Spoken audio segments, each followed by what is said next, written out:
Hey there, welcome to my channel. Today I have a really interesting problem to share with you. So, a few days ago, I was just casually taking a picture with my iPhone when the camera app suddenly froze. The weird part was that the picture I was taking was displayed, but none of the controls were visible. Talk about a bizarre problem, right? Now, let's talk about the solution to this unexpected camera issue.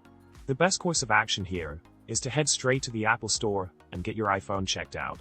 In a similar situation to mine, they'll conduct a hardware diagnostic and replace the camera for free if it's still under warranty.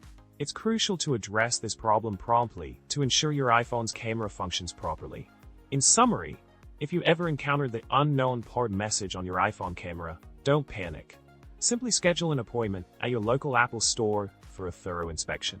Remember, the camera module might need to be replaced, but the fix is relatively quick and hassle-free. And that's a wrap for today's video. Don't forget to subscribe, hit the like button, and leave a comment with your thoughts.